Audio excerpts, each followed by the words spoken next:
I'll start with the slides because a few colleagues are new here. Dr. Gairola, Gautam, Shiv as well, yeah, and Nick.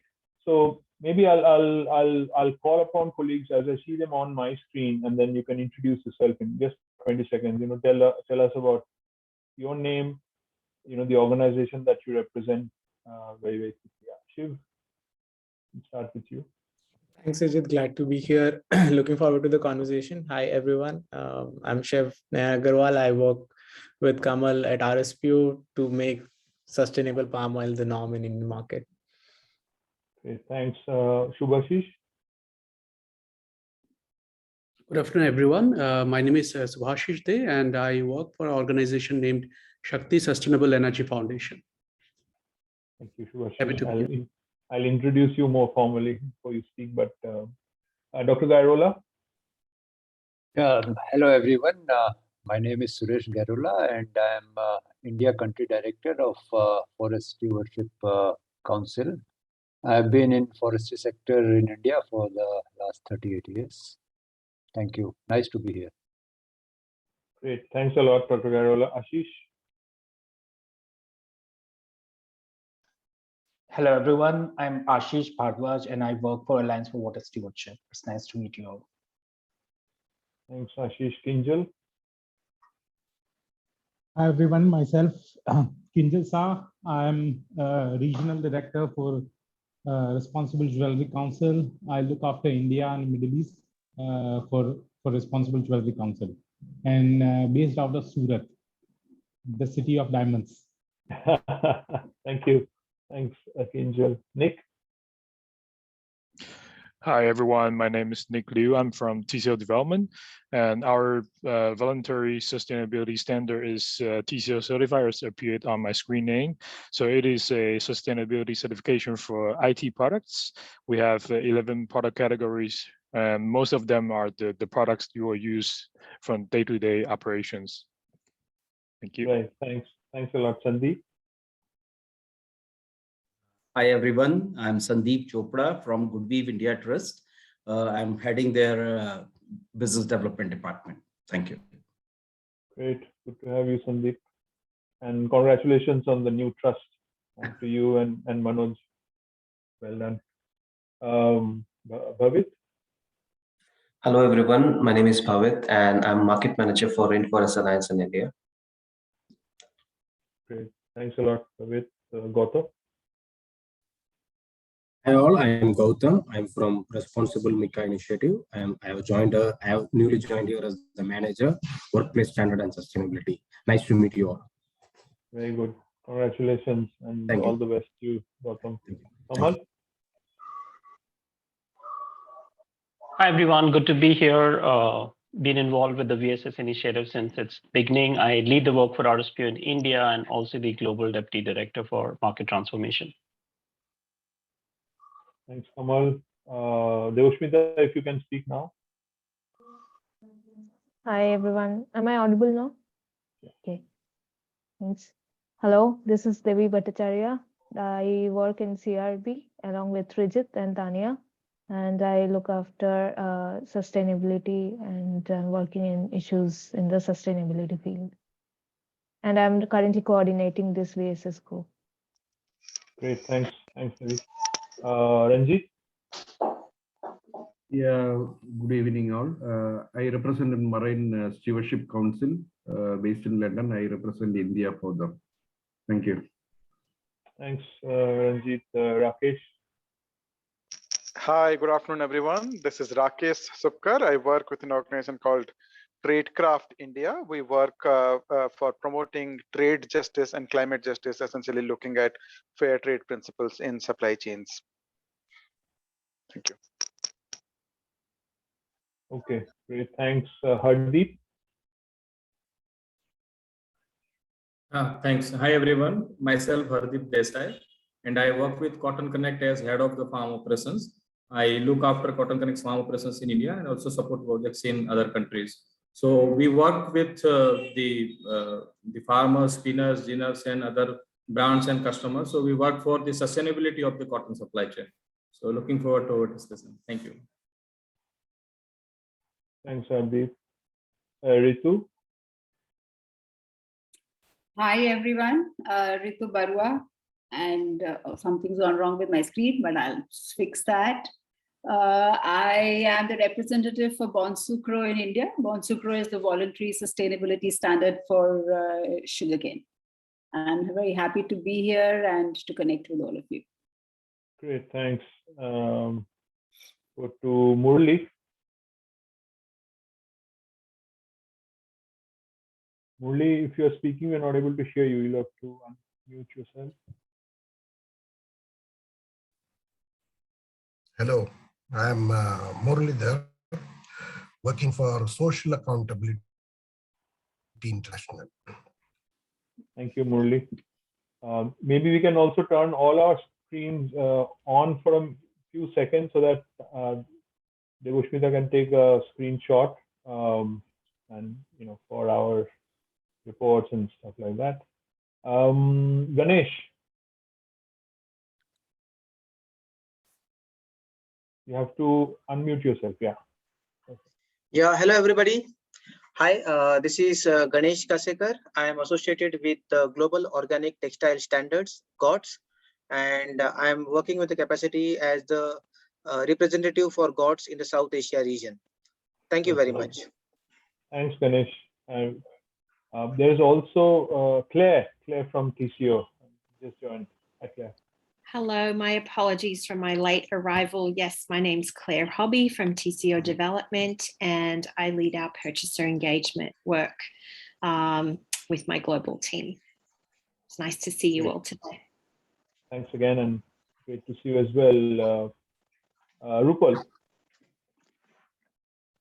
Hi, everyone. Lovely to meet you. I'm currently working with the United Nations Forum on Sustainability Standards, and I have been very actively involved with the voluntary sustainability standards sector engagement in India, earlier also with the Indian National Platform on Sustainability Standards. So lovely to see you all. Yeah, Rupal is a special invitee. She's doing we're also exploring some work for her to do together with CRB. So great to have you. I also see Cure SMA India, and I think it is Archana, but I'm not sure.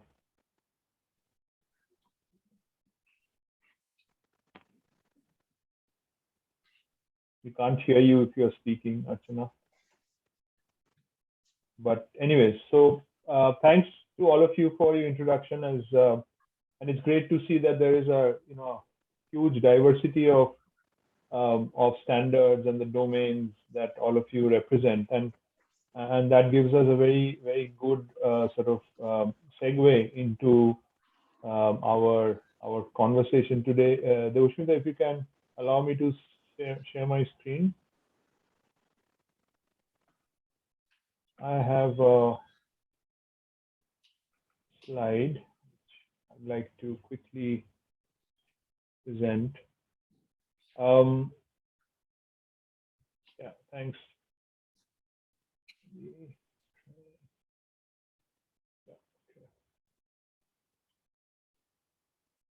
Yeah, are you able to see my screen, all of you? Perfect. So yeah, thanks again. This is the 8th meeting of the VSS collaboration in India. The VSS collaboration in India has been a group, an informal group. We haven't formalized it as yet, like some of the other initiatives that we manage. But it has been a group which was established with the purpose of enabling better cross-learning engagement and collaboration amongst VSS organizations in India. Started in 2019 January, as many of you who've been associated with it right from the word go are fairly well aware. And it has been growing over the years, so that's also very good that there is an interest amongst VSS organizations working in India to come together and learn from each other. So there are about 30 VSS organizations working in India which are part of this network right now. And it represents, as you also heard from the short presentations introductions by the participants here today, that they are from diverse backgrounds and sectors and domains. In the annual conference of CRB in 2020, just before that, we had set up a small working group, and some of the working group members are here: Ashish, Ritu, Sandeep, and the working group felt that it's time for us to start formalizing it into a sort of a platform or a group or an initiative. So we named it. Of course, the name was always there, the VSS Collaboration India. We have a small little logo right here, which you can also see. The information about the VSS Collaboration India is also available on our website. The meeting that we have today, we felt we should talk about VSS and its interface with climate change, and climate action, which we felt was critical because we had earlier covered issues like voluntary sustainability standards and sustainable development goals. We've done a research also, which we hope to publish the report this year, in the next few months, on VSS and SDGs in India. We also had done a conversation in one of our earlier meetings on VSS and human rights, and we felt that we were also suggested by some colleagues that we should have a conversation around VSS and climate action, and that was also motivated by the fact that we recently had the Glasgow COP and COP26 and the Glasgow Summit, and we saw that there were extremely there were fairly strong commitments both by the heads of states and also by the business leaders to sort of augment their commitment and actions on climate change. India as well has made very strong commitments to reducing the reliance on fossil fuel, for example, also lowering its carbon intensity of its industry, and therefore, going forward, achieving net zero emissions by 2070. So India is also upped its game as far as the climate related commitments are concerned. So we felt that this might be useful time, an interesting time also for us to start having a conversation about what does this imply for VSS organizations in India, especially given that there has been an ambition to align the work of the VSS Collaboration India with the political and the policy level commitments and initiatives of the government of India. So can the VSS Collaboration in India play a role in supporting VSS organizations to better contribute to India's raised ambitions, for example? And what can we learn from VSS experiences so far? And for that, we will be hearing from the colleagues here today about their experiences after our Subhashish, our expert, who's kindly agreed to be with us. He provides his overview on the topic. There are already examples from VSS organizations, experiences in other parts of the world and also in India on the alignment with climate action, especially from the perspectives of, when we are looking for some of those examples, we saw a fair bit of reference to sustainable landscapes and forestry, and FSC is here, for example, RSPO is here as well. There's also a lot of work with the farmers and the farming community on climate smart agriculture, adaptation, resilience. Again, Rainforest Alliance has done a fair bit of work there, as well as AWS, especially in the area of water, and also some work which has been done on GHG emission. But there must also be other areas on which VSS organizations might have contributed to climate action, and it will be great to hear from all of you about that. in terms of the meeting agenda, we will start after my introduction. We welcome the introduction that we've had. We will call on Shubhashish to share his thoughts, and he's also got a set of slides which he'll take us through, and then we will give about 4 to 5 minutes each to all the organizations whoever would like to talk about the work that their organizations, VSS organizations, have been doing, and then we will have a conversation around what does this imply.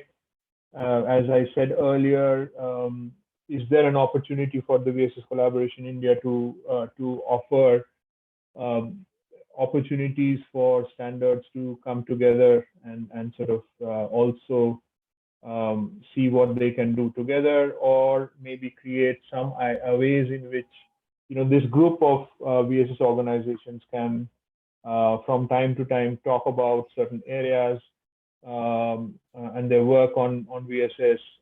We also have some idea on sort of doing a documentation of those practices, and that we can come to towards the end of the event, and then we will sum up and talk about the way forward, and hopefully some active engagement involving all of you.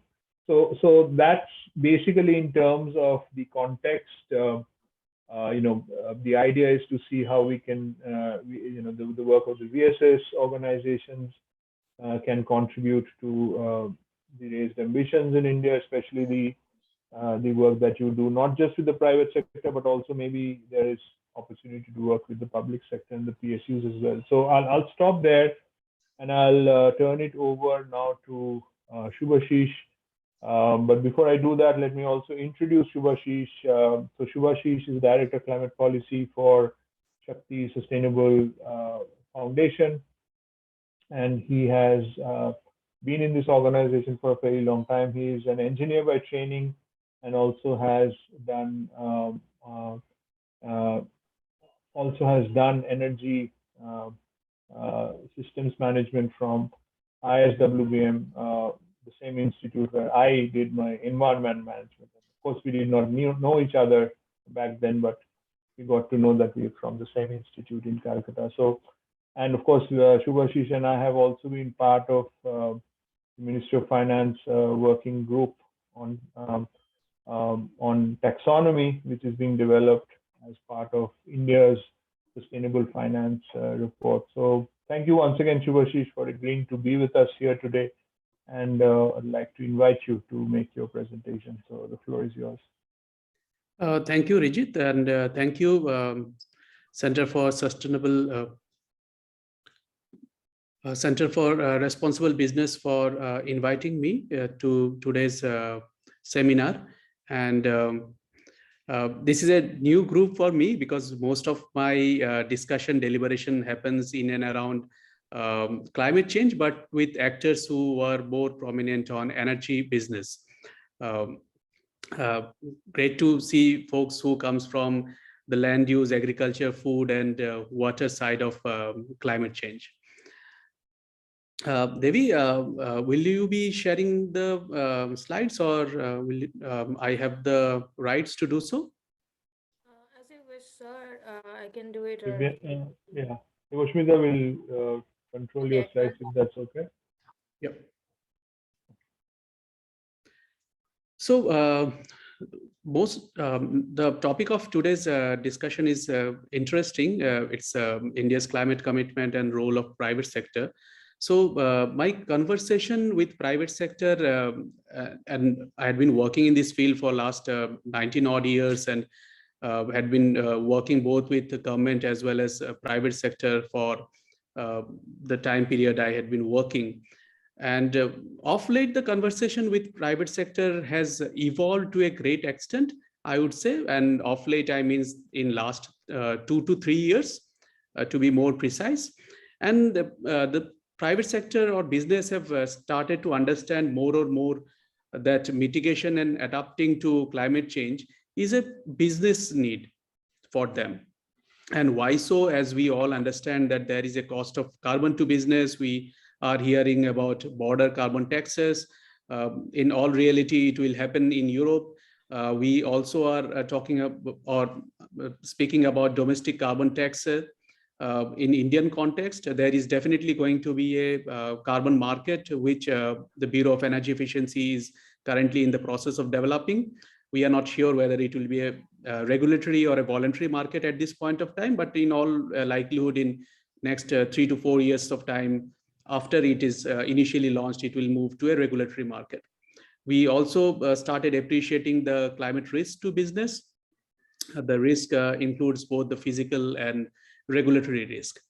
Around all of this, we had the annual conference of parties where countries have been collaborating and discussing, trying to find ways and means of addressing climate change. And this year in COP26, the government of India, our Honorable Prime Minister has proposed the Panchamrit. If you could go to the next slide. I'm not going to go into the 5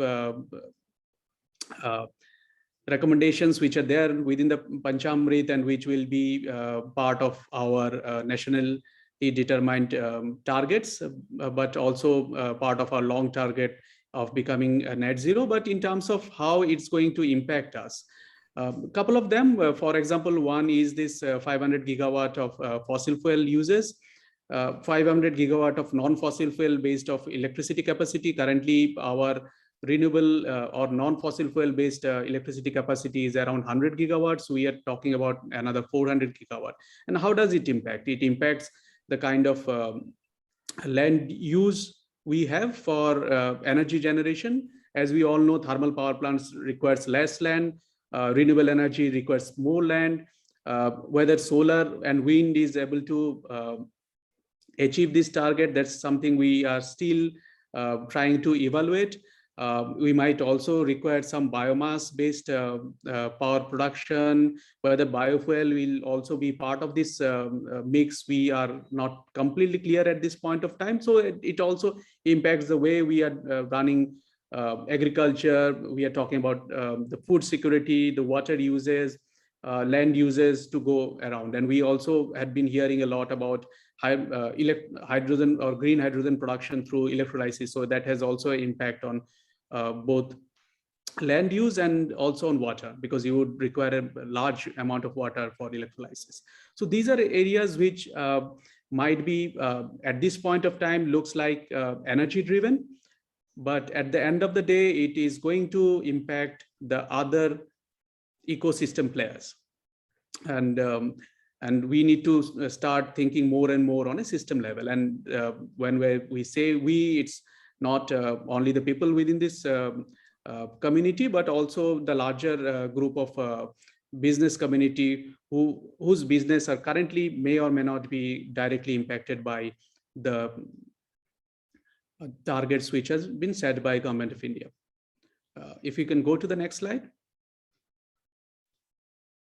So we, Shakti, along with World Resource Institute, we did a preliminary analysis last year in and around COP to understand that what are those bigger changes which needs to happen in the energy system currently to drive a net zero target both by 2050 and 2070. This was done prior to COP, so we were not sure whether we are at all going to go ahead and take a target for ourselves. And when, if at all, if we take the target, whether it will be 2050, 2060, 2070 kind of targets. So we analyzed both 2050 and 2070. So what we see that there would be a lot of electrification. Hydrogen uses will increase. So the business where we are currently using fossil fuel, both coal as well as petroleum products, we might move towards electrification. Hydrogen generation by electrolysis is also going to happen in a big way. And you can see the numbers both under 2050, 2070 net zero scenario. We see a large scale development of hydrogen. So all the hydrogen which will be used by business will be through electrolysis. There will be definitely a cost to carbon because there will be loss of revenue to government as we move from fossil fuel to renewable energy, because both coal and mostly the petroleum products are taxed. We are going to lose those revenues, tax revenues. So there has to be certain carbon tax, and you can see the quantum of carbon tax we are talking about per ton of carbon, which will be replaced. Electric mobility will play an important role. Another point which I believe is closer to this group is the material efficiency. That has to need to increase to a great extent. The reuse and recycling of waste, that would include the electronic waste and other general waste, plus the utilization of concrete and reuse of steel also needs to increase substantially to reach a net zero target. And obviously the electricity generation has to move from the current fossil fuel mix to a more renewable driven electricity generation. That may also include a bit of carbon capture and storage, and as well as uses of nuclear energy. Now, under all of this scenario, what becomes critical for this community, I believe, is one would be the material uses. The second would be the cost of carbon or the taxation which might come. Again, this is something which is mostly energy driven at this point of time. So we are talking about around 85% of the emission which is currently happening from the country, but 15% of the emission also happens because of the agriculture and food preferences which we have. So that is currently not accounted for, but at the end of the day, when we talk about net zero, we have to also account for that. And there has to be definitely green and sustainable practices taken forward in those domains. Otherwise, net zero dream will remain a dream, not only for India, but for the global community. There are countries like, say, New Zealand and Brazil, Indonesia, Malaysia, where agricultural produce also contributes to a large portion of their economy. Even in India, if you talk about the secondary agricultural produce, which are like currently accounted for under the industrial production, the contribution of agriculture to GDP is pretty high. And when I say agriculture, it's the sum total of both agriculture as well as the animal husbandry related economic output, and as well as the emission. So we also need to take all of this into account, and that invariably means that there has to be a additional cost which the country has to bear. Devi, if you go to the next slide. So in general terms, when we started understanding what it means in terms of finance or investment in India's economy, if we need to achieve our 2030 NDC target, and that's the earlier NDC target, the numbers were something like that, India would require around $2.5 trillion for mitigation and around $1 trillion for adaptation. And most of the money has to come from, obviously, the private sector. The public sector can do enough, and in all likelihood, you might not get this quantum of money coming as grants from the developed world. So we need to obviously mobilize finance from our capital as well as debt market. Now, if we are now talking about a net zero scenario, the high ambition scenario is actually the 2070 net zero scenario, and the other net zero scenario is 2050 net zero scenario. So this is only, we are talking about the additional requirement. So we knew that there would be a requirement to reach our 2030 target, but these are something which is beyond the requirement which we had earlier envisaged. So the reference scenario is 2030 NDC scenario, and beyond that we are looking at the kind of investment we need to drive, and there the role of private sector will become critical. Please, next slide. Now, as far as investment is required, I've already talked about the quantum of investment, and what does it mean in real term is that we are looking at around $70 billion of new investment only for adaptation.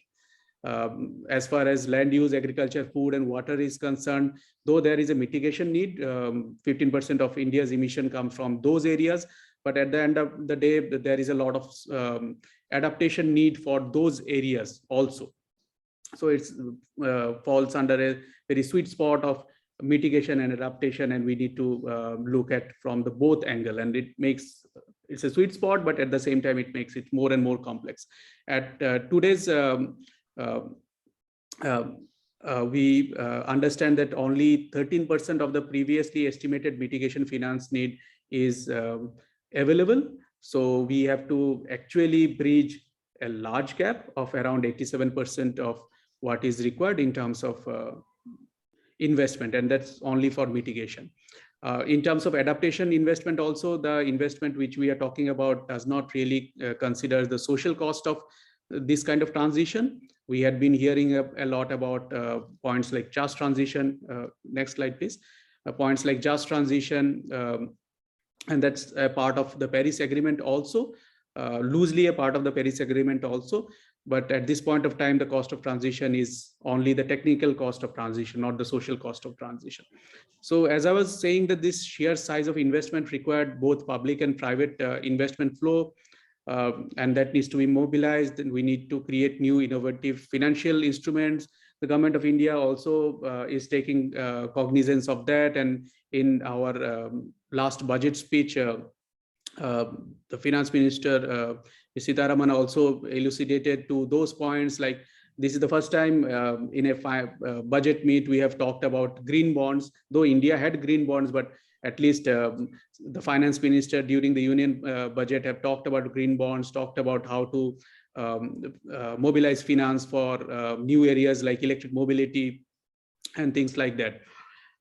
So obviously we require the right kind of financial mechanism in place. The point Rijit was talking about taxonomy, that will play a critical role in driving finance into areas which are green and avoid greenwashing.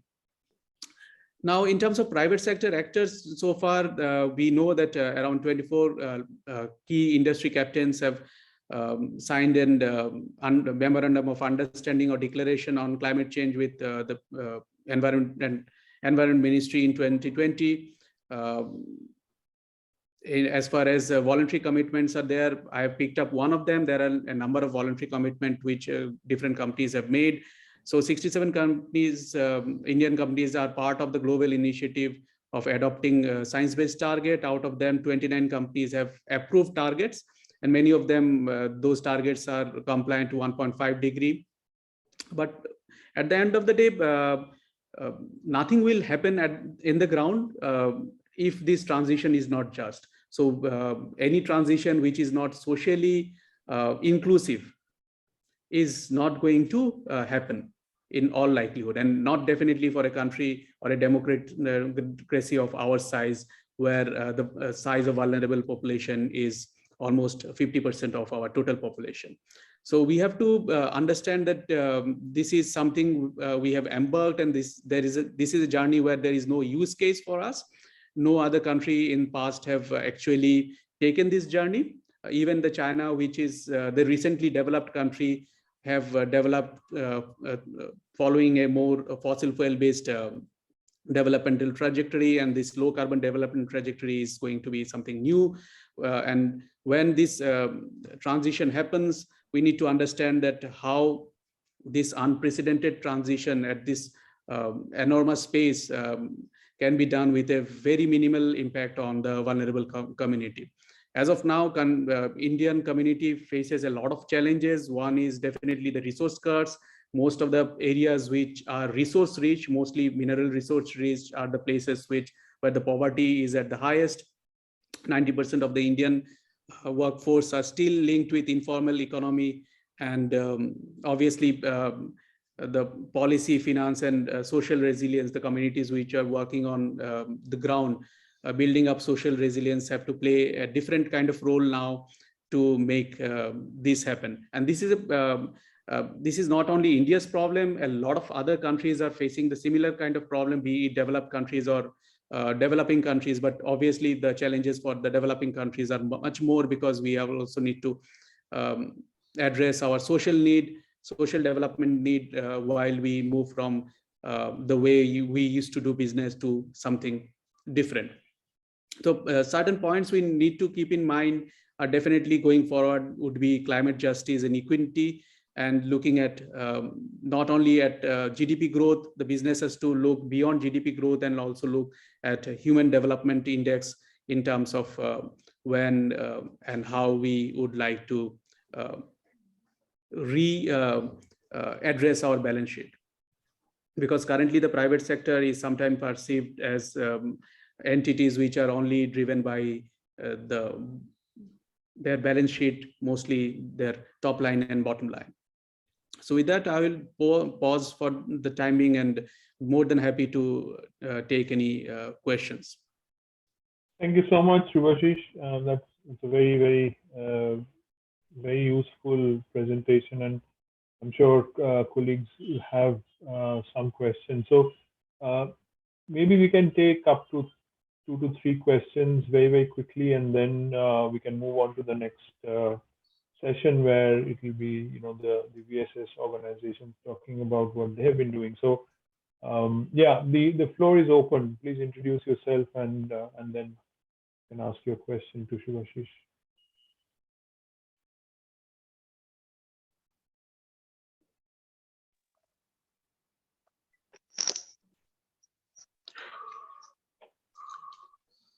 Hi, Rijit.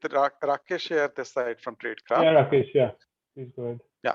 So I had one question related to the energy sector. As we know, I think we have made a very ambitious target of reaching 50% of our total energy production through renewable sources of energy and not using fossil fuel.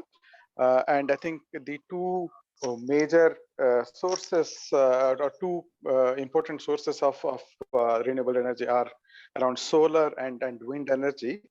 And recently we have been seeing reports of while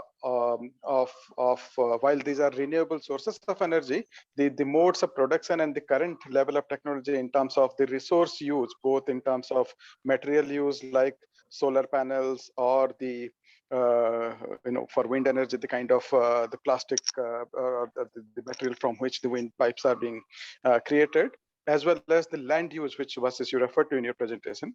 If we are looking at expansion of these areas of energy production significantly, what are the plans or what are the ways in which the waste generated out of solar energy and wind energy production processes need to be managed, and is there a credible plan for doing that in a sustainable manner? So Rakeshji, very important and critical question, and we, the people who had been working on clean energy had been debating on this for a very long time. It's not only the managing the waste, but also the managing the resources, which goes into developing this kind of large-scale renewable energy system. We are also talking about rare earth material, which also going to get used in battery storage. If you're talking about a 400 gigawatt or 450 gigawatt sized renewable energy system, then we might be looking at least 150 gigawatt of storage capacity, and most of that storage capacity will be battery based. So yes, those concerns remain. At this point of time, I really don't have a ready response to that how we are going to manage it. A number of studies are being done. The ministries are working along with experts. I don't say that I am an expert on resource management, or rather the waste management, waste part of the resource management. I won't say waste, but the resources which has lived their usable life, how to manage them in a better way. I really don't have an answer for that. But yes, this is going to be a critical problem, and everyone working in this field are conscious of that. But at this point of time, there is no other way which is available with us to arrest the challenges of climate change or mitigate the challenges of climate change with any other technology. The other option would have been only maybe nuclear, but nuclear has its own challenges, again, in terms of waste and in terms of safely running a nuclear reactor. Thanks, Shubhashish. Yeah. The supply chain also is an important element, especially when it comes to rare earth, given the geopolitics involved. Thanks, Rakesh. Anyone else? Any other questions?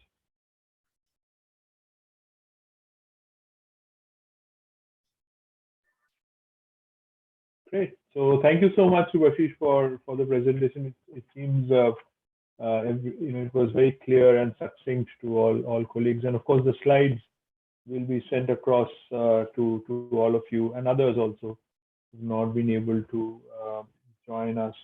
So we get to the next session, and Subhashish, it will be very useful if you can also be with us, to understand the nuances.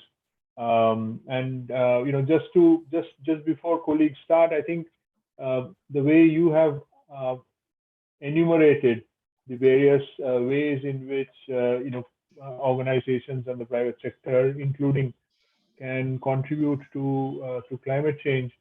There are 4 or 5 important areas where the work of the VSS community that we have here interfaces, and we have some thoughts on how we can probably develop some deeper understanding on that.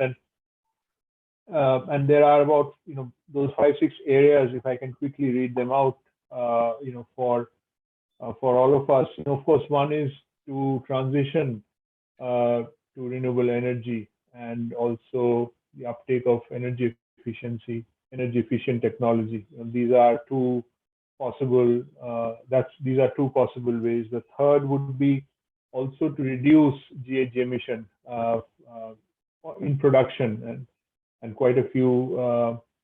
And it's not just production in industry, but GHG can also result from food loss and waste. So looking at reducing food loss, for example, especially when it comes to the agri sector. A lot of the VSS organizations also work with the farming community on climate smart agriculture, on adaptation and resilience related issues. So again, that also has implications on climate. Supporting just transition. So understanding what just transition means in a particular sector or on a particular subsector, and then trying to highlight how just transition could be supported. Also communication, a lot of this can also be rewarded by the market. So trying to highlight and communicate this to the consumers and the users of those products that the VSS organizations, for example, certify. And finally, I think what Subhashish also mentioned was the ability to mobilize green and sustainable finance and investment. So in our analysis, these are some of the areas on which the VSS organizations, the standards already allude to, and therefore, if we can put it all together in terms of a matrix, it will also probably help the VSS organizations to map what has been their contribution. But we will come to it a little later in terms of what ideas we have on how that can be done, and share that with you. But before that, let me open up this conversation to all the VSS organizations and ask and request them to talk about the work that they have been doing, in their opinion, what has been their experience, or the interface with climate action. So yeah, we don't have a particular order, so anyone who wants to come in, please feel free. So we'll go around the table.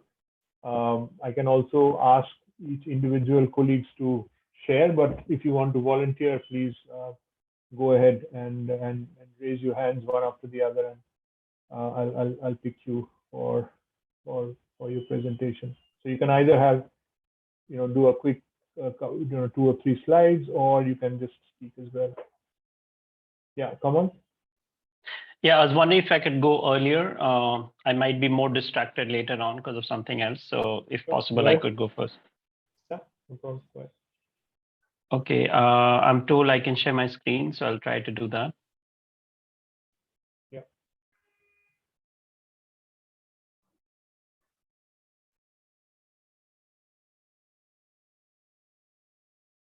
You're able to see it, right?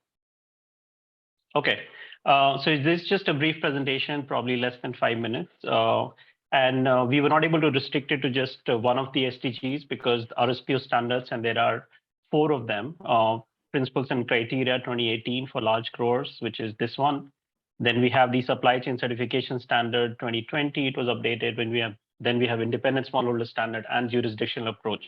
But I will not go into that in the interest of time because this one is the primary one and the others are, different variations of this, except for the supply chain standard, which is more straightforward.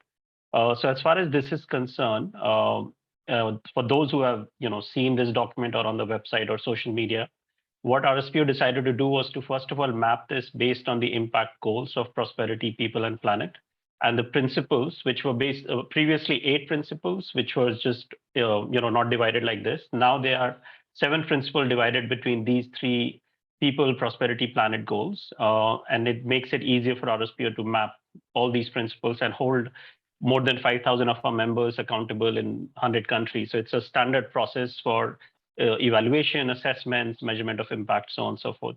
The latest we got on this is a study that we were supporting by Copenhagen Business School and Preferred by Nature. And they did a lot of interviews, they did a lot of research, consulted the RSPO Secretariat to map all the principles against the 17 SDGs and came back and they have just published this report last week, which you will find on LinkedIn as well. This is a public report and this talks about how many indicators of RSPO matches which SDGs and across which principle. So this, just to get an idea, I've shared this these slides with CRB as well and can be shared further to understand. What I really want to cover, which is easier to explain in a short time, is this table, which is SDGs and matching RSPO indicators. So if you see the icon there, which says, which is a triangle, it says more than 20 matches, which means more than 20 RSPO indicators match that specific SDGs.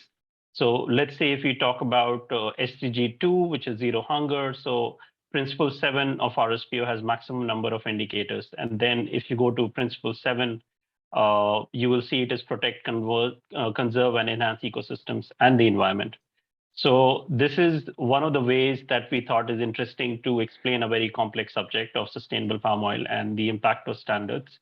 And similarly, the other SDGs were mapped on how many RSPO indicators in the standard document itself is able to track it. You will see that some of them are not so, like, for example, SDG 13 or SDG 14, but they are indirectly impacted for a simple reason that RSPO standards do not permit planting on peat or any use of fire, which means no deforestation, no peat, no exploitation. So it's not directly climate action, but obviously, contribution to reducing the contribution of greenhouse gas emissions by the members who wish to get certified. That gets, a contribution here, but not very directly on that. Just to move to the next one, we found from this study that the unit of certification, which is, let's say, a plantation of the size of 1,000 hectares somewhere in Malaysia, Indonesia, or Latin America or Africa, that unit has the highest contribution towards SDGs 15, which is life on land. So RSPO standards, the way they are designed right now, talks a lot about biodiversity conservation and also the prevention of the extinction of species, which are endangered in the rainforests around the world, wherever palm oil is grown. So SDG 15 tops that list.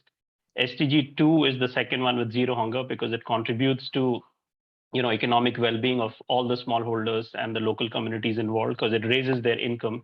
And that's how millions of people in Southeast Asia, especially, have been lifted out of poverty in the last 30 years. And then 16, peace, justice, and strong institution, because it's a roundtable setup. It brings everyone to the table who would not speak to each other typically because, there are strong opinions on different sides. So RSPO as a roundtable brings that together in the General Assembly of RSPO and then standing committees that work towards it. The results showed in this study that RSPO aims to achieve decent employment, preservation of life on land, sustainable agriculture, and promote peaceful and impactful society. So that's just a quick summary. It's obviously a longer report, which can't be covered in a short time.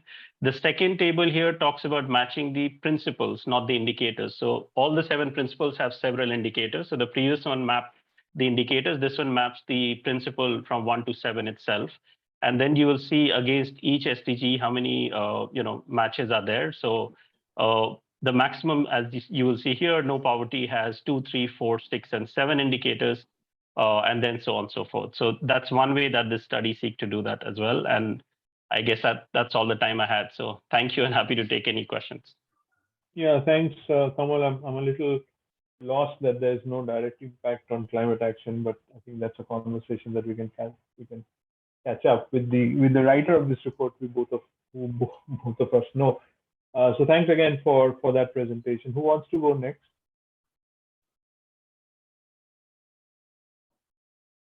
Bhavit? Yes, I'll quickly share my screen. Sure.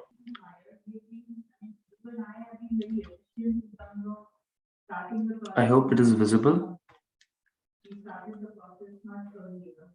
Yeah, it's visible now. Yeah. So I'll in the similar line. So Rainforest Alliance also had mapped a position paper on SDG impact of the Rainforest Alliance certification. So in Rainforest Alliance, we primarily look for the key of work for the 4 key pillars of certification, which are forest, livelihood, climate, and the human rights. So these 4 pillars are the building blocks of our intervention. And as a core approaches, what we also do is certification as well as the landscape management. So these are the 2 integrated approaches we as a Rainforest Alliance do in our certification system, as well as work with the large scale areas to support the sustainable management of land, water, and the soil management. And with some of the impact reports that we have done, that it clearly shows that in the certified farms where the farmer used better practices of the soil management and the water management and the conservation of the natural resources around in the farms and as well as around the farm areas, have better impact on the the climate resilience aspect, as well as the mitigation, directly contributing to the mitigation of the climate crisis. So this is, I think, direct link with the climate actions that we are taking with help of our large number of farmers, brands, and all the stakeholders that we work with.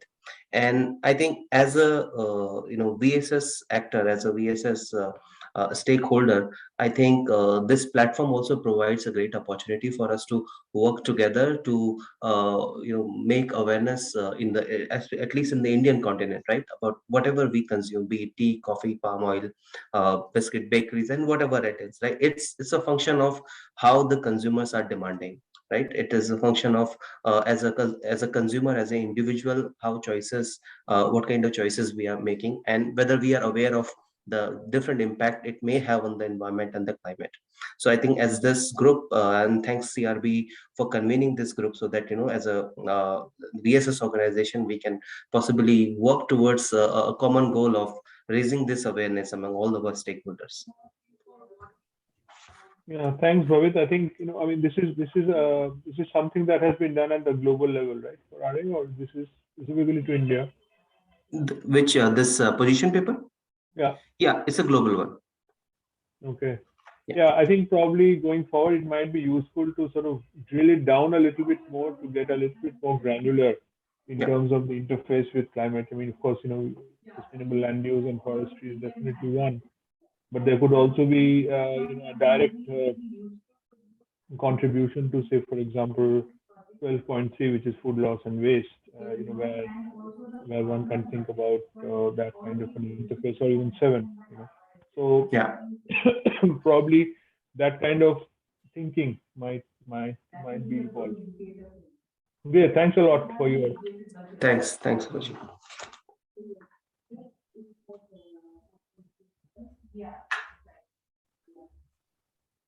Who wants to go next? Maybe I can go if no one else is volunteering. Go ahead. Great.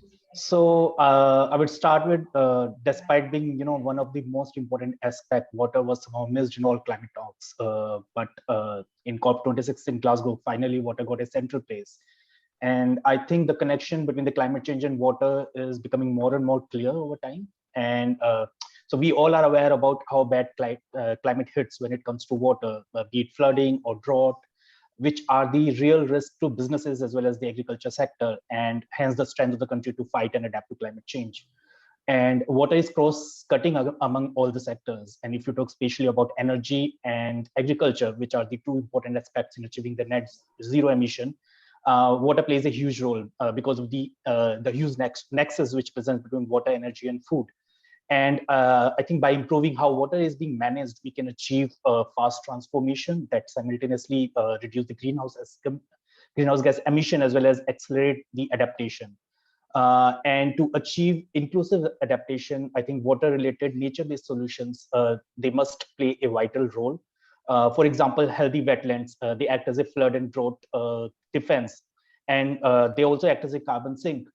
And if we secure our agriculture yield, they can contribute hugely in adapting, land management and how, the agriculture is being changed to the water cycle, react to the change in water cycle. At AWS, if I talk specifically how we, we contribute to the climate change, well, climate is one of the important aspects, and many of the criteria and indicators in AWS standard contribute directly to the climate change. For example, managing and taking care of the wetlands and especially important water-related areas, which acts as a carbon sink. It is one of the important criteria in AWS standard, and many of the private sector organizations, they are working in the catchment area to manage these wetlands. So this is just one example how we are contributing directly to the climate change. And just to give you, a heads up, AWS standard is due for revision next year, and climate is going to be one of the main areas of improvement. So we are definitely looking for areas where we can link more, inclusively to climate change and adaptation. Sure, thanks a lot, Ashish. Very, very specific to adaptation and resilience. I think that's very important. I know Ranjit has to leave for another meeting. Ranjit, would you like to talk a little bit about your interface, MSC's interface with climate globally, and/or if there's some interface with with your India operations that you've talked about? Yeah. What is yours? Yeah, thank you. I have not prepared any slides for the thing, but I can just talk. Basically, climate change, we have in oceans a profound impact, which we are visibly seeing. Basically, it looks when we look the change of distribution of the fish stock. It is happening globally. It is happening. If you look at India in particular, we can see that there are fish stocks being migrated and not available. For example, we have thread fin bream fishery that is used for the surmi processing along the northeast coast. We don't have fishing for the last 6 months. So these are some of the effects which we are seeing, that the stocks are not available, in particularly looking into the Indian context. So, and if you look at globally, if you look, you can see that this marine heat wave have increased, and just over 54% it has the increase. And we look at the global scenario, we are able to note that the wild capture fisheries in Africa, South East Asia, and some of the small developing change has a major impact on the fish stocks. Now, I'm not going into the more about the hazards. There are so many things which we are correlating, but I will just go only to the nutshell about what MSC has to say with regard to that. Now, MSC has been working with the industry, policymakers, scientists, and the business group to support a transition more on sustainable and resilient seafood market. So basically, MSC is involved in the research to understand better on the climate change, on sustainable fisheries, and how it can adapt. And the MSC as an eco-label program play a major part in understanding the behavior of the fisheries and how to reduce the emission with the fishing sector. so and adapt to the changing conditions. So there are so many things which are being looked into. That is, reduce the fishing pressure, reduce the emissions, whatever from the fishery sector they can do. And if you look specifically over India, it's not easy to reduce the fishing pressure. And you know that there are a lot of people, a lot of fishermen available in India, which depend on the fishery resources. And it's not easy for us to put regulations on them to stop fishing or anything, but we need to find alternative way of mitigating the issues. In fact, Government of India in the marine policy to May 2019, they have started the eco labeling and the importance of having a voluntary standard for sustainability to be implemented slowly on a phased manner. They wanted to put this into the system. Accordingly, with several discussions, meeting with the industry, India has been able to prioritize 15 species, fishery species, which are very commercially important species, to moving towards the sustainability certification. And in fact, we have reached to a stage that 12 fisheries have already completed the assessment. That is the pre-assessment pre-assessment for MSC certification standard, and now they have entered into the fishery improvement program, that is the FIP. So this all will help us in management of the fishery programs, which will indirectly help us to reduce the fishing effort and all these things into the things. And MSC globally has signed up the statement with World Aquatic Scientific Societies to make urgent action against human-caused climate change based on the scientific evidence. So that is globally which is happening all around. So this is all from my side. Ranjit. No, thank you so much, Ranjit. Very interesting issues. I think you are one of the few who talked about GHG reduction in addition to the adaptation and resilience, which AWS and RA had covered earlier. So thank you so much. I'm going to give it to Dr. Gairola from FSC. Next, Dr. Gairola. Yeah, if I can share my screen. Sure.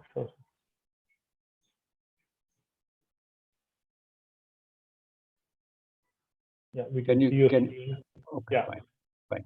So basically, I would be talking about forest climate change and what FSC is doing in India. FSC basically is promoting environmentally appropriate, socially beneficial, and economically viable management of world's forests. And this is being done through setting up of sustainability standards in terms of principles, criteria, and indicators, both at the global level and also at the national level. So far as India is concerned, FSC at present is in the process of finalizing what we call National Forest Stewardship Standards, which are specific for India for sustainable management of forests.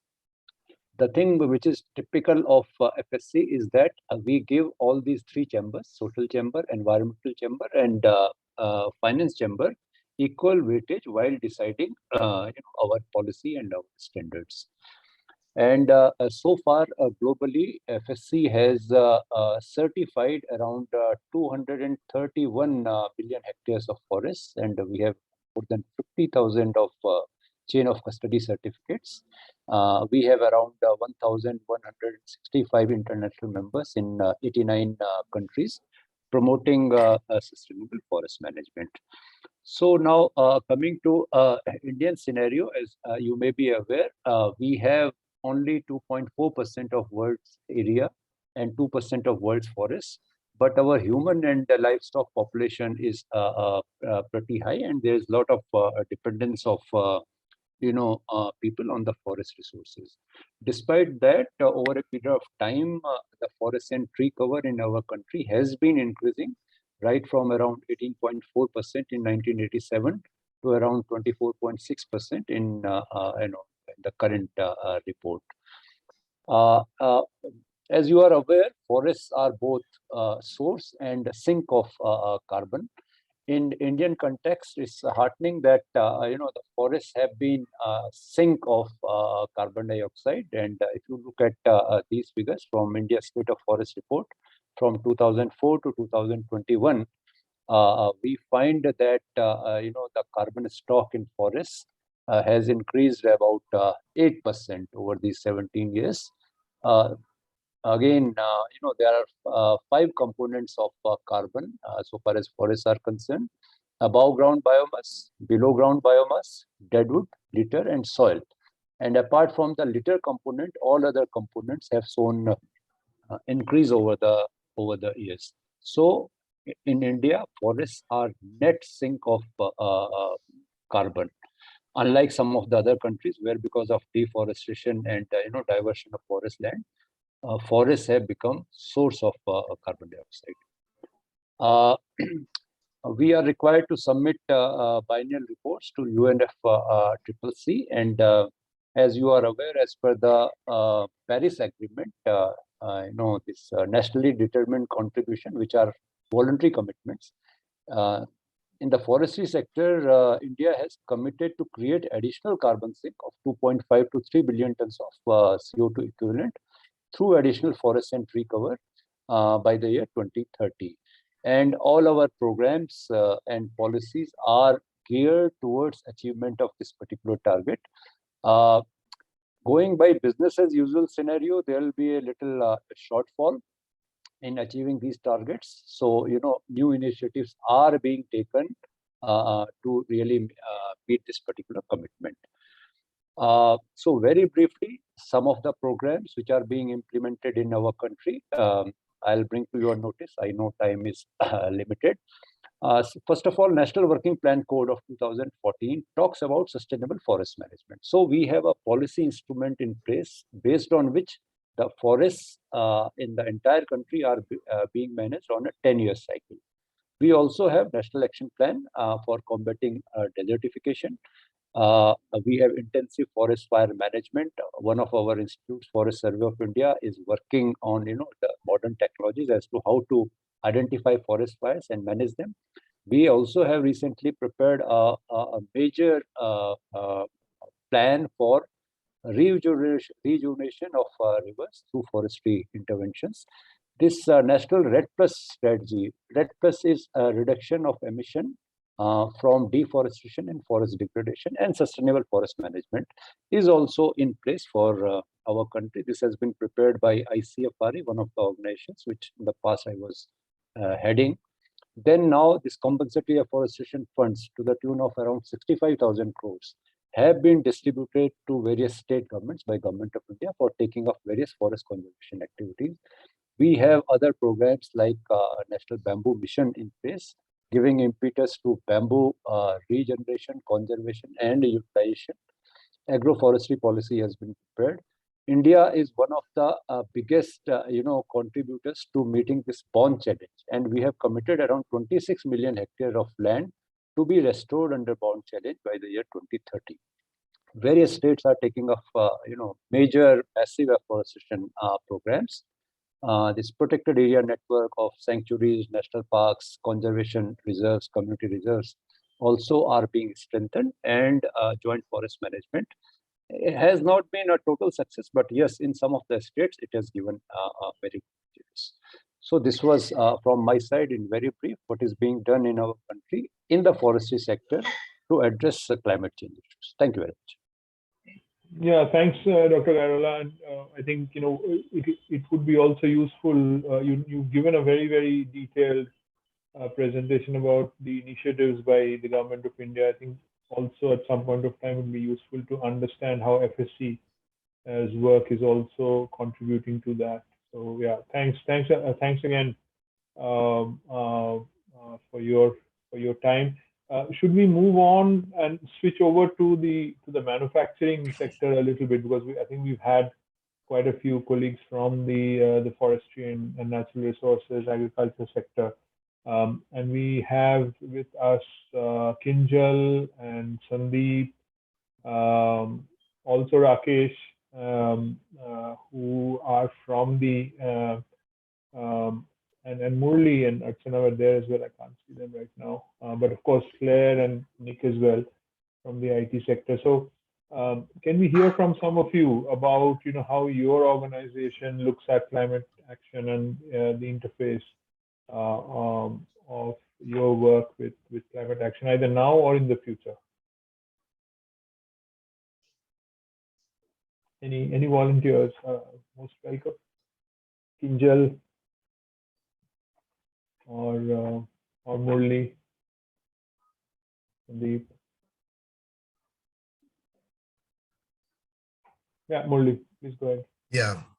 So from SAI, Social Accountability International, we have the standard SA 8000. The primary focus has been to look at the human rights issues, and it has been there since 1997 with revisions, as the version which is now being used is 2014 version. What SAI is planning to do in future is that, considering the climate related issue and also the environment management issue and circular economy and these issues coming up, the revision what is being proposed is likely to include this also, in addition to the human rights issues, considering the fact that providing a good environment itself is becoming a human rights issue. And the thought process is that as to, with any organization, when they take it up, as far as the certification goes, the social component which they address itself sometimes becomes challenging in the present day environment. And to add to it, if we put in the environment component also, perhaps the medium-sized organizations may find it extremely difficult and challenging to implement and maintain systems. So there is a thought process which is going on, whether to make it as a stepwise approach, wherein the organization, the focus is not on the certification process, but the certification process is a motivator for organizations to look at the systems internally and maybe make some progress over a period of time. So thought process is there, and surely in the next revision, which is likely to happen perhaps in 2023, to my knowledge, which with discussion is there, and it has to go through all the stakeholder engagement, discussions, etc. So when it comes, I do hope that environment management in general, with specific emphasis on climate change and how the organizations are likely to address it, and how it could be in get dovetailed with the existing, maybe the GHG accounting and other principles, and how they could be combined in that. The thought process is there, and we hope that the new standard will address these issues. That's the contribution I just want to make. Oh, thank you so much, and that also helps in understanding and putting in perspective. Yeah, Kinjal or Claire, Nick, would one of you be? Sandeep, yeah, you wanted to go? Yeah, just a few words I would like to share. Good Weave India Trust, we have been working for over a decade in the supply chain, and have been working with businesses, manufacturers, especially exporters. And as Mr. Murali also said, that all these standards are there, the certification standards are there, and basically that is to encourage the manufacturers that they should abide with the sustainability and all the social compliances, all those things, and including, of course, the environmental issues. And we have been looking into it. But now what we have been trying to do is that we have been working with the businesses and trying to make an impact profile. The idea is that all these code of conducts that are made, they are levied upon on the exporters by the retailers. That is fine, and the exporters, they comply with it because of the pressure of the buyers. But there are many exporters who are doing a lot of efforts, and with the small exporters, I would say that that goes totally unnoticed. So what we are trying to do is to work with the businesses, and whatever good things they are doing, whatever the good practices they are doing, whether it is related to the social causes or it is related with the environment, we are trying to document that and make an impact profile for that business. And then not only that, we plan to promote those kind of impact profile among the brands and the other stakeholders. So that is one thing. Just one quick question on that. When you talk about the impact profile on the environment side, and just sort of thinking aloud here on climate, are you also documenting, say, for example, the uptake of renewable energy or any other energy efficient measures or any yes, definitely, Rajat. It all depends on the exporter, what kind of initiatives they are taking. So like one of our key focuses on the impact of the global trade on the recycling of resources. So especially we are working in the textile sector, and in the textile sector there are a lot of scope for the recycling of the resources, whether it is a water resource or even the textile material, the waste, and they have to be reused. So all that part. So we are working on those things. Sure, perfect. Thanks a lot, Sandeep. Kinjal, you wanted to speak as well? Yes, thank you very much, Rijit. I was just juggling out with my slides. I was just thinking where my slides are, and finally I found it. Let me try and share something, guys. I'm absolutely not prepared for any presentation, but you're still doing it. Just try to have. You're amongst friends, so don't worry about it. Yeah. Yeah. So can you see my screen, everyone? Excellent. So just a brief on what RGC is. We are a jewelry watch industry. We share this large, one big huge standard. We want to be. We are there in entire supply chain from mines to retail. So of course, the subject we are discussing today, climate change, is absolutely not actually touching base on entire supply chain, but yes, the mining, which is very, very important segment, and that's where RGC standards are really touching base. We are membership run organization based in UK, and we are standard made by industry, for industry. We have two standards: code of practices and chain of custody. Code of practices entirely talks about the business management practices, wherein we very closely look into how each and every provisions of RGC touch base different SDGs, and of course climate action is very important. Likewise, few other SDGs. So just a brief on what RGC is.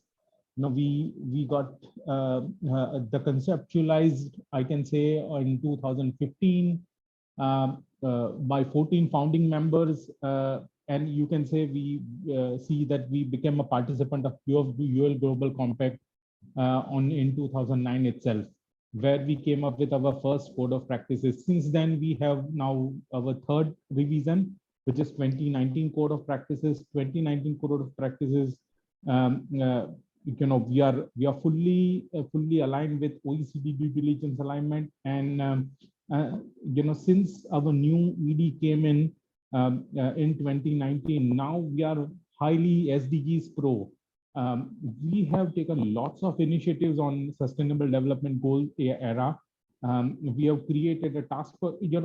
Basically, gems and jewelry industry is kind of a more as we have been discussing, up till now, it's more either bottom line or top line, jewelry, fashion, luxury industry. But yes, nowadays, SDGs and ESG are really a topic which has been discussed a lot. And I can say that very proudly that we have been really endorsing this very much into industry. Just before our meeting, I had a meeting with one of the industry stakeholder. We are going to hold one entire ESG seminar, in-person seminar, yes, in Surat this Saturday for the diamond manufacturing unit companies to look into what SDGs are and how ESG they can contribute and all. And so it's a lot of things we have been doing. 2020 we have created a SDG task force which consists of number of Indian members as well as international members. So all these people are sitting together and discussing on what can be done in this very important decade of action, which is till 2020 through 2030. We have to achieve all our sustainable development goals. And what we did is that we have all these 1500 members.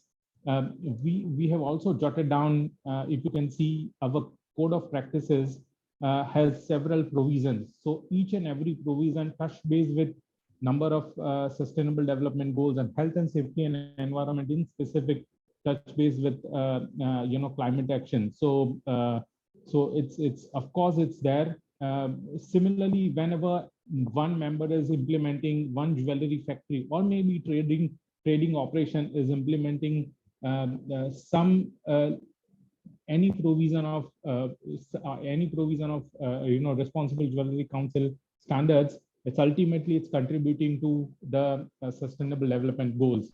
And what we have done is we have also created this roadmap 2030 pilot project with selected companies across the globe, wherein also we have number of SMEs and mid-sized companies from India, jewelry companies, diamond manufacturing companies, and larger miners, very specifically gemstone traders also.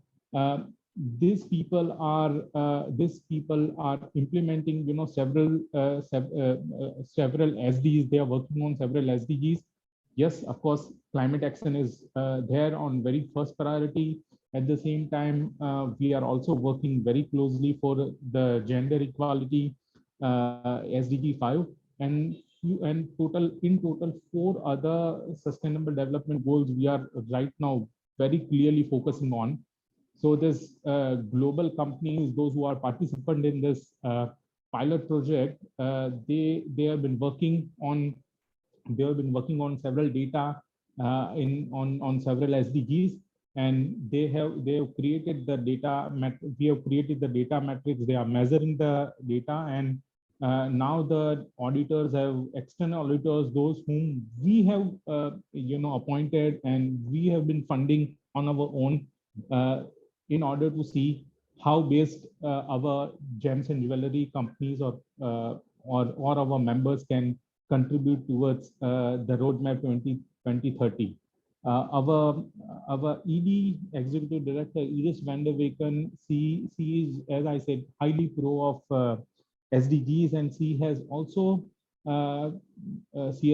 created an initiative for the watch and jewelry industry in partnership with larger brands like Tiffany and Kering, and those initiatives are also very specifically talking and touching base on climate change and gender equality and other sustainable development goals.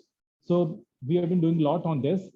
Yes, carbon neutrality and all those things what we have discussed. Whatever is contributing, our industry is contributing gems and jewelry. We have been working on that. Data will be there, and there will be huge effort to mitigate whatever we can do. Right. Thanks a lot. Very interesting. You talked also about low carbon, so that's also extremely important, similar to some what the other colleagues talked about, though lesser number of people talked about GHG reduction, but there was definitely some interest. So thanks again, Angel. We also have a couple of colleagues. One is more. Would you like to share some thoughts, Rakesh? Sure, quickly, sure. Yeah, sure, Rajat. Sure, Rajat, and I have not prepared any slides on our work, and I can just talk through what approach that we take in our programming, looking at the climate justice. As you know, we look at promoting fair trade principles in supply chain, basically in our work with small scale producers, that is small farmers or artisans, and also with the vulnerable workers. So we work in the area of trade justice and climate justice, and the lens with which we look at the climate adaptation and climate action is through the lens of fairness, or through the lens of the community participation.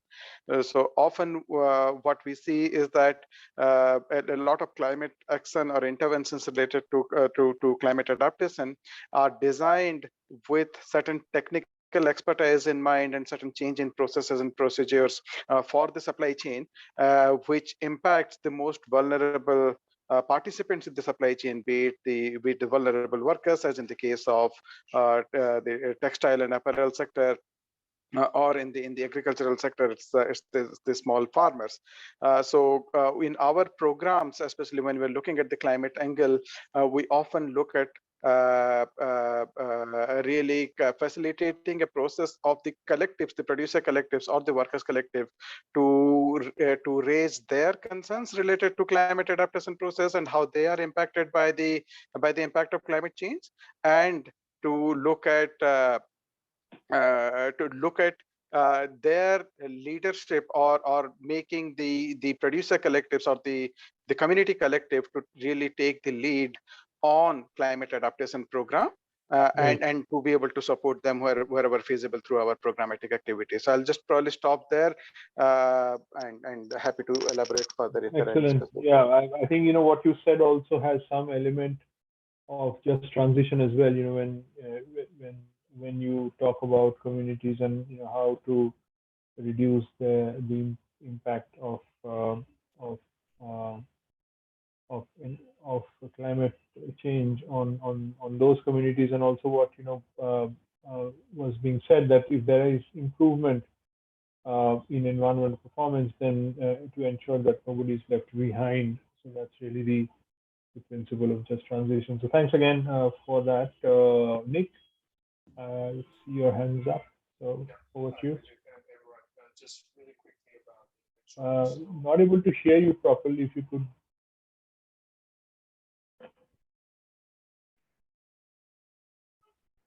Try speaking once more.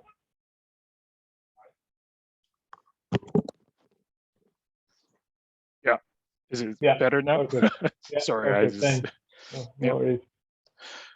So just very quickly sharing about the electronics practice that we're doing. So what we're trying to do with every criteria is trying to enhance the durability of the product and also the repairability. And why is that? It's because of this chart right here. So this is the greenhouse gas emissions by life cycle of a notebook from our study.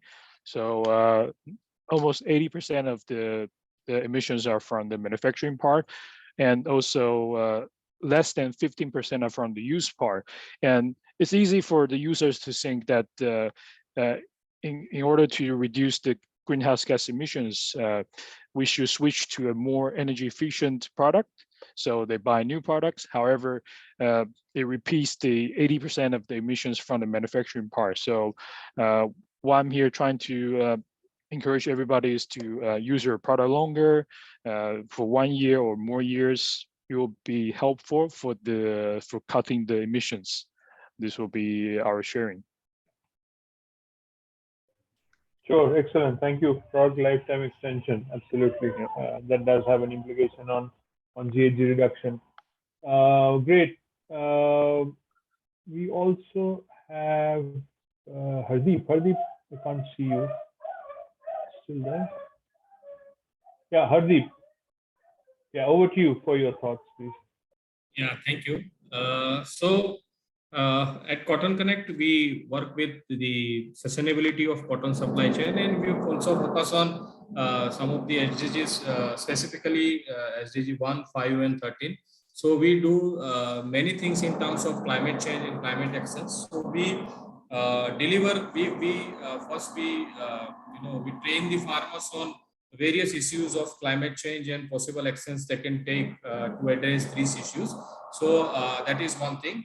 The other thing is this year we are also have a plan to develop a trained cadre of climate change ambassador at the grassroots level. So we are focusing on especially the women change leaders, and we are creating a cadre of trained climate change ambassadors at the grassroots level. So we will train them in terms of climate change actions and possible training they can provide to the farmers, so that the farmers can take appropriate actions on their farms and to mitigate the issues of climate change that is there. And we also we have started, we focus more on biodiversity, soil health management, how best we can bring the carbon back to the soil. So soil health is very much important. So how best we can address, how best we can improve the soil health, soil organic carbon. So basically focusing on carbon NPK. So earlier normally we use NPK, but now it's CNPK. How best we can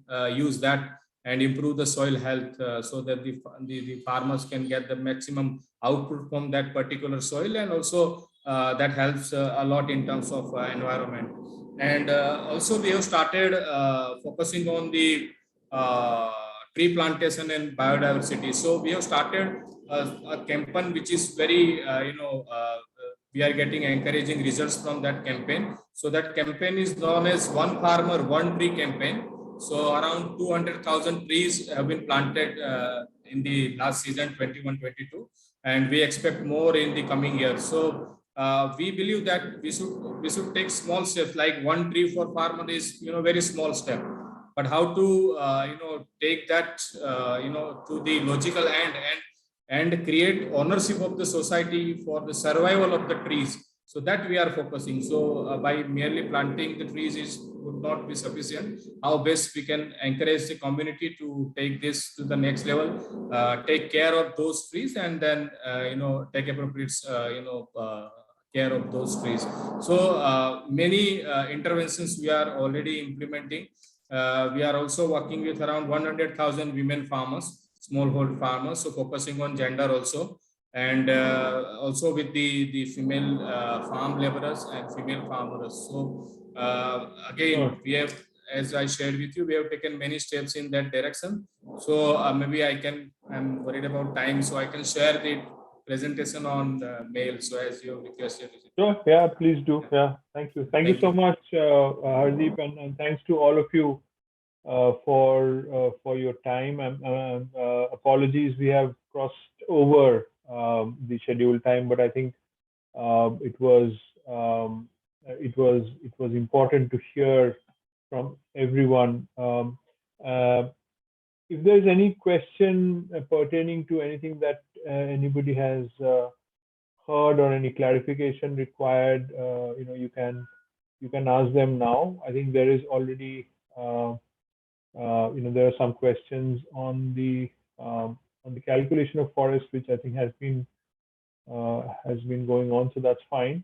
But if there's anything else, anybody wants any clarification, any information, anything you've heard from any of the colleagues, your time is now. Otherwise, we can move into the last few minutes to try and summarize and conclude the meeting. I have one quick question to Nick. Yeah, go ahead. Nick, just wanted to also understand that whether most of the IT equipment manufacturers, laptop manufacturers, they also see the repairability score or repairability criteria of the devices as a important indicator for the efficient use or optimal use of these resources. Nick has been calling from product lifetime extension. So Nick, you want to answer that? Yeah. Okay. So as far as I know, that there's a French repairability index for everybody to look up to. So that's one of the references that people can really look into. But that kind of index is more for self-declaration from the manufacturers. So there's no way for them to really judge. But there are other third party who's doing this kind of investigation of repairability for the manufacturer. I would say it's getting more attention on the repairability, but I cannot say for sure that the manufacturers are taking repairability as one of the first priority to the product design. But the certification like us, we really put repairability into the criteria. So certified products, they are follow our instructions, and they need to follow the spirits. And we also recently will be disclose some index, and for those the industry are willing, they are required to share their information. And if they don't share their information, then they will have the lowest grade. And we hope that will encourage them to just look into the repairability information, and then once it's public, it can be openly used and evaluated. Thanks, Lou. And Nick, I'm sorry for cutting you in the middle of your Claire. I can give you just 1 minute if you can quickly come in. Thank you. I'll take about 20 seconds. The only thing I wanted to add to Nick's point was that we're seeing a growing number of volume procurers add clauses where they want to buy refurbished products as a percentage of a public tender. So industry is starting to pay attention to this, that you can supply new product, but you're also going to have to supply an element of repaired product. So it's starting to factor into core business more and more. So lots of developments to come. Yeah, well, I can also vouch for that. My son turned 15 and we had to give him a phone.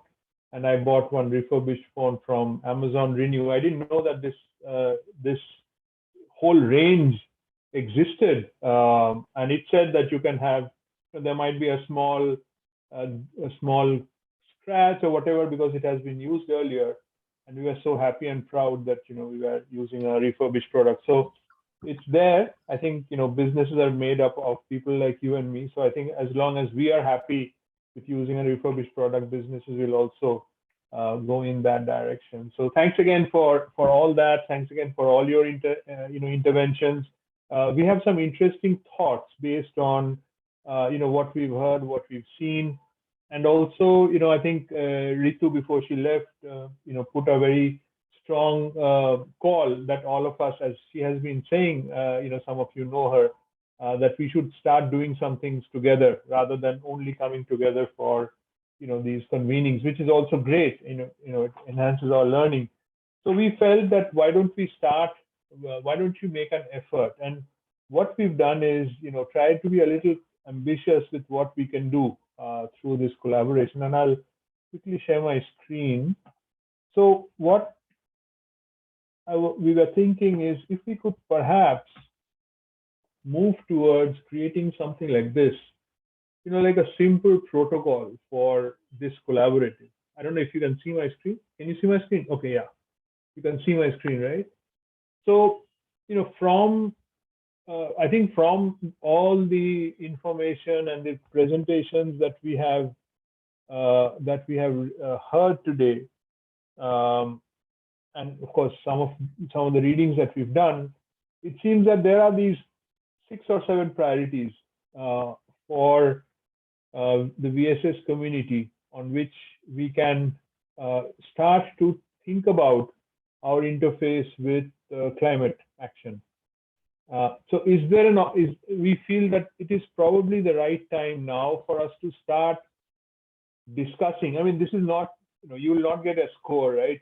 This is nothing but essentially an academic and a learning opportunity. So basically, if we can come together and propose this kind of a protocol under the VSS collaboration initiative, where we say, well, as far as climate action is concerned, and as far as the work of the VSS organizations are concerned, these are some priorities. Switching over to more energy efficient products, greater uptake of renewable energy. Are we promoting that as part of the work that we are doing as a VSS organization?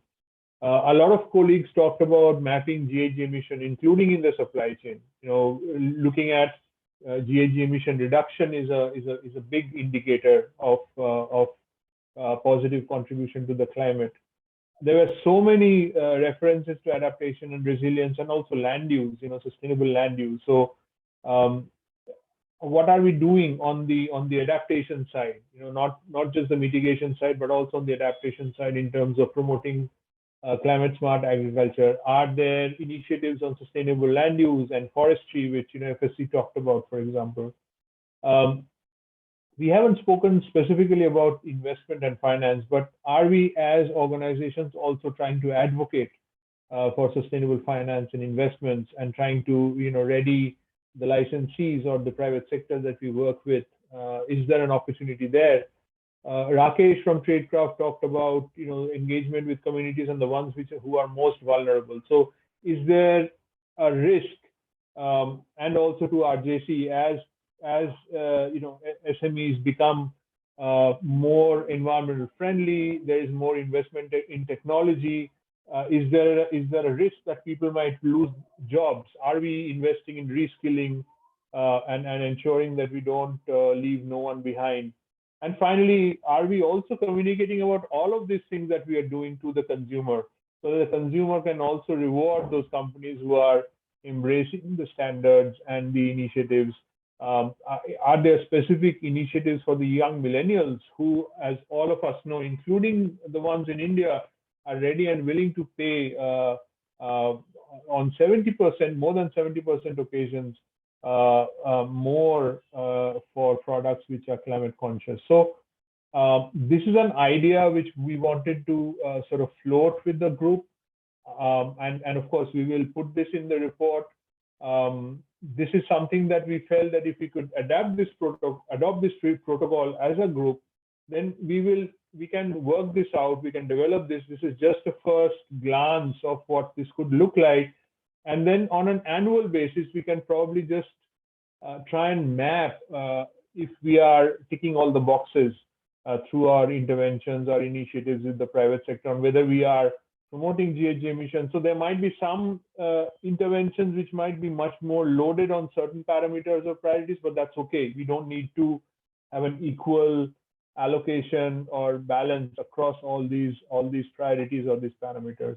So just wanted to leave this thought with you. If any of you have any quick remark on this protocol, it will be lovely. Otherwise, we will follow it up. Yeah, come on. Yeah, I just wanted to bring this group's attention to, one of the original conversations we had when we had set up the VSS India collaboration was also the representation to, strategic stakeholders like government. And this perfectly fits into that. If I look at, if we look at speaking to Niti Aayog or any of the ministries, they're interested in these kind of things, on mapping the SDG indicators and how sustainability standards will help India and Indian government meet the SDG targets. Right. So I think this is a very good baseline. And I remember conversations for working groups based on certain organizations within this community, right? So even if we don't have those working groups, I think this in itself is quite comprehensive and of course can be elaborated further. I would say, and also, for those who are still here, I will be moving on from RSPO to take up the role of WWF's global palm oil lead based in Singapore.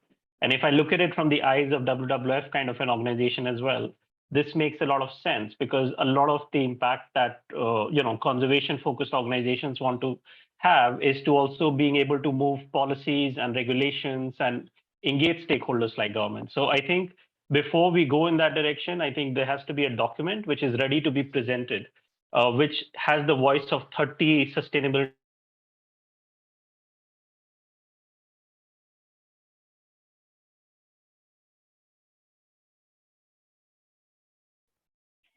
We lost Kamal's last, but I think I think we hear you very well, and your points are well taken. Absolutely, the idea is to see how we can position the VSS organizations with the policymakers and to see how we are able to contribute. So that's absolutely right.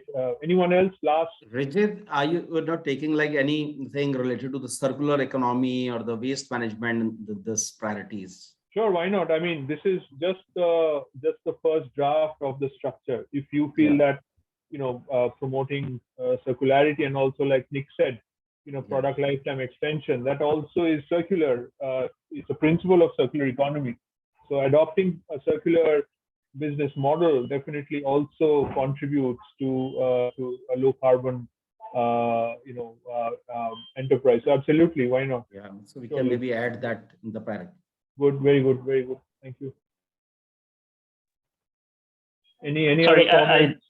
I lost electricity. So just to wrap up, what I was saying was we need to broaden the scope as well. And we other mention who are founders of sustainability standards, and I know many of them. WWF is one of them, and this group can decide: do we broaden this to make this a more influential group, which has sustainability standards as well as those who back the standards, which means the founders. So, but that's open for discussion, of course. Got it. No, who thanks. this group comprises of, and when we Good present comment. anything.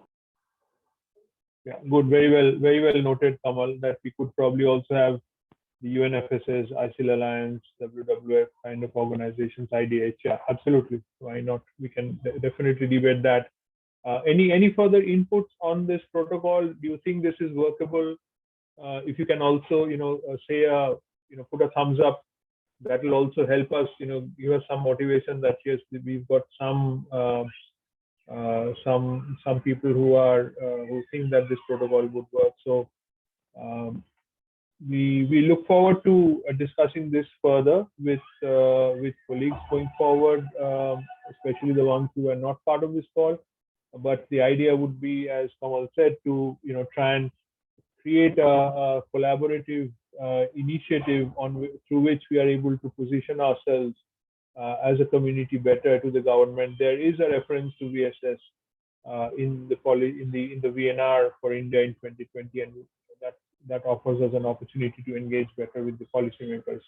Great, thanks. That brings us to the end of this meeting, the 8th meeting of the VSS India collaboration. Thanks to all of you for your time, and my apologies that we have stretched to 5 p.m. Well, almost for 2 hours. But that probably also demonstrates the interest that all of us have on the topic, and our and how much fun we have always coming together as a group and sharing experiences. So thanks again to all of you and for your time, and looking forward to catching up again and to follow up on what we have discussed today. So take care, stay safe and healthy, and look forward to touching base again soon. Bye-bye. Thanks, Sarjeet. Thanks, everyone. Bye-bye. Thank you all. Take care. Thank Bye. you. Thank you. Bye-bye.